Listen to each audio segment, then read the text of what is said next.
The air in the bunker was thick, metallic, and heavy with regret. Elias watched the oxygen gauge dip into the red. 5 years in this concrete tomb, buried in Montana, had stripped him of hope. The pathogen had been swift, erasing every man but him. He was 21 when the door sealed. Now, at 26, he was convinced he was the last.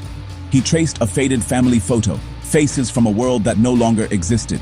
The hum of failing life support was his only company. Supplies gone, water purifier dead, oxygen nearly out. He could suffocate on memories or face the unknown outside.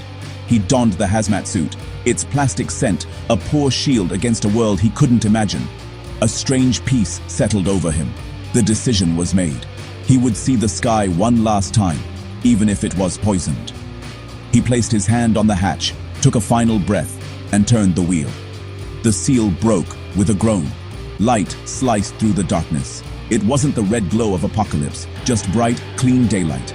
He pushed the door open, shielding his eyes. The air that rushed in didn't smell of death. It smelled of earth, flowers, rain, alive. Elias stood frozen, a ghost stepping from his grave into a world that shouldn't exist. He took a tentative step forward, heart pounding. The silence was different, alive with possibility. He looked back at the bunker, then ahead at the unknown. The world had ended, but something new had begun. He was the last man, but maybe not the last hope. He walked into the light.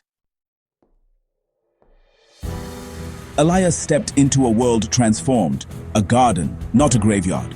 Montana's rugged brown was now a sea of green. Vines wrapped power lines, wildflowers burst through cracked roads. The sky was blue, the air painfully clean. He'd prepared for apocalypse, but found paradise. Birds sang, insects buzzed, deer grazed nearby, unafraid. Nature had reclaimed everything, thriving in humanity's absence. He wandered through a ghost town, cars buried in ivy, houses open to the wild. Canned goods still lined store shelves, toys lay untouched. The world was frozen at the moment of collapse, now gently swallowed by earth. No violence, no struggle, just emptiness. The world had moved on without men. Every abandoned thing told the same story. Sudden, silent loss. The loneliness was sharper than anything in the bunker. Up here, hope was replaced by evidence. He was an alien on his own planet, a relic in a museum of his own species.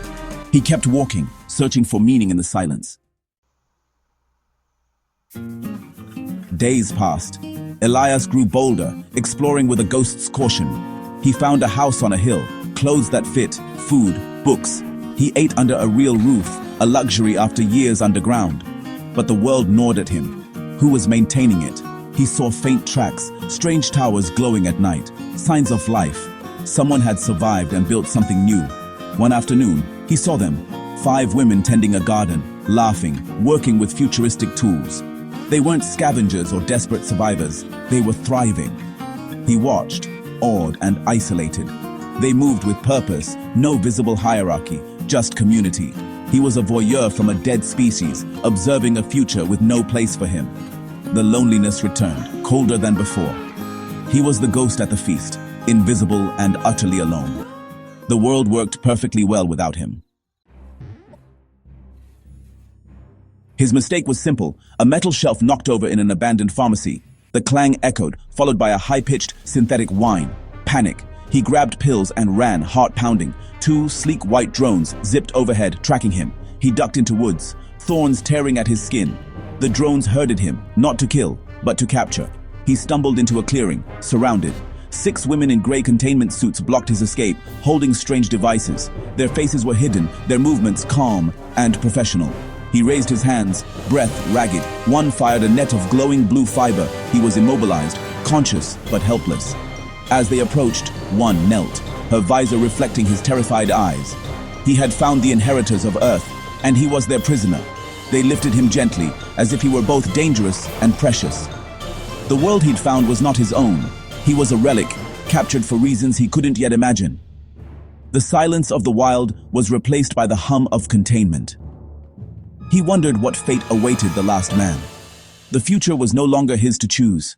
He was carried away, powerless. The world had claimed him. The cage was closing.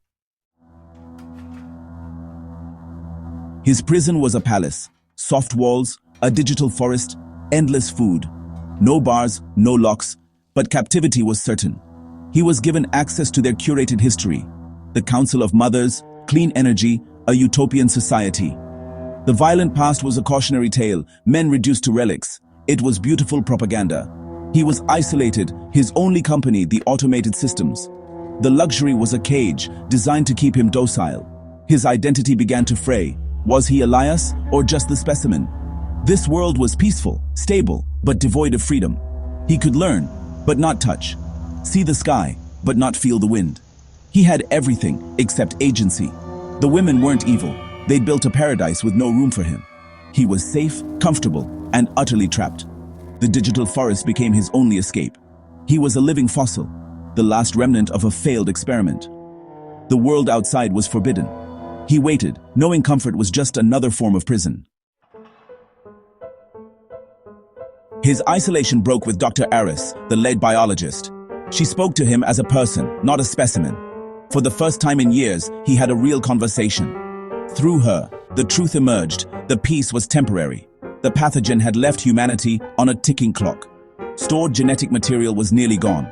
Without his DNA, extinction loomed. He was the only hope. The council debated, savior or tool. Aris argued for his rights, but the council had decided. A file revealed the plan: harvest his DNA, then euthanize him. His honorable retirement. He was to be used, then discarded. The luxury room became a death row cell. His time was running out. The night of escape was a blur. Dr. Aris appeared. Urgent. You have to go. Now. She guided him through silent corridors, disabling security. She risked everything for his freedom. At a service exit, she pressed a vehicle key into his hand. Go to the gray zones. There are others. Exiles. They'll see you as a man, not a cure. Guards' voices echoed. No time for goodbyes. Why? He asked. Because a world that demands your sacrifice isn't worth saving, she said, pushing him into the night. He drove for hours, away from the glowing cities, toward chaos. A roadblock stopped him. Figures with old-world weapons emerged. A man and several women, wary but curious. He stepped out, hands raised. I'm not one of them. The leader, a scarred woman, studied him. Another man stared in disbelief. It can't be. Elias realized he wasn't the only one. Others had survived outside the system. The suspicion faded, replaced by awe and hope. What's your name? The woman asked. For the first time, he was seen, not scanned. He chose messy freedom over sterile death. In the dirt and chaos, he might help build a real world. The perfect world had failed him. Here, he could finally begin again. The last man was no longer alone.